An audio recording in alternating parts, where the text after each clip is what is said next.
श्रीराम जय राम जय जय राम। संत तुलसीदास यांनी रामचरितमानसची रचना केली। त्यामुळे काशीतील विद्वान तुलसीदासांचा हेवा करू लागले। ते म्हणत होते की आम्ही लिहिलेले ग्रंथ श्रेष्ठ आहेत आणि तुलसीदासांचा रामचरितमानस हा केवळ दिखावा आहे असं ते म्हणत होते।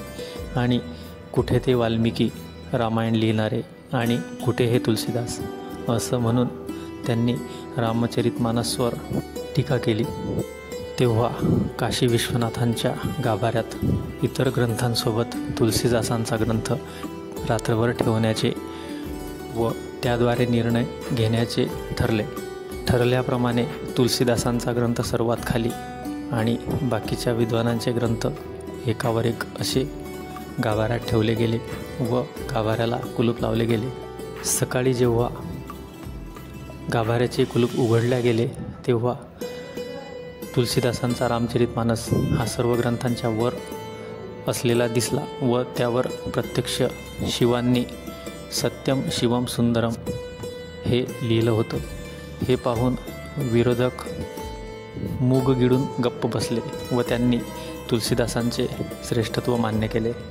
तुलसीदासांनी रामचरितमानस हा मध्ययुगीन कालखंडात लिहिला आणि त्यावेळेसची परिस्थिती अशी होती की त्यावेळी छपाईचे कुठलेही साधन उपलब्ध नसल्याने हातानेच ग्रंथ इत्यादी लिहावे लागत व तुलसीदासांनी जी प्रत लिहिली होती ती एकदा विरोधकांनी चोरण्याचाही प्रयत्न केला।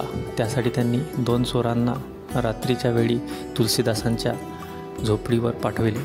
तुलसीदास गाढ निद्रेत झोपलेले होते, परंतु ते चोर जेव्हा झोपडीजवळ येतात तेव्हा 2 सुकुमार युवक त्या चोरांना झोपडीच्या अवतीभोवती हातात धनुष्यबाण घेऊन फिरताना दिसले। ते चोर घाबरून आल्यापावली परत निघून गेले। मात्र ते देखणे युवक पाहून चोरांना भुरळ पडली आणि ते न राहून दुसऱ्या सकाळी तुलसीदासांजवळ येत म्हणाले की रात्रीचे ते 2 युवक कोण होते। तेव्हा तुलसीदास चोरांना सांगतात की मी तर झोपलेलो होतो, परंतु ते निश्चितच प्रभू रामचंद्र व लक्ष्मण हे दोघे होते आणि तुम्ही भाग्यवान आहात की तुम्हाला त्यांचे दर्शन झाले असं म्हणत तुलसीदास त्या चोरांच्या पाया पडू लागले। ज्या तुलसीदासांचं सामर्थ्य असं की त्यांच्या काहीशा सान्निध्याने चोरांनासुद्धा प्रभू रामचंद्रांचे दर्शन व्हावे, ते तुलसीदास खरंच धन्य होत आणि धन्य त्यांची रामभक्ती आणि धन्य ते रामचरितमानस। श्रीराम जय राम जय जय राम।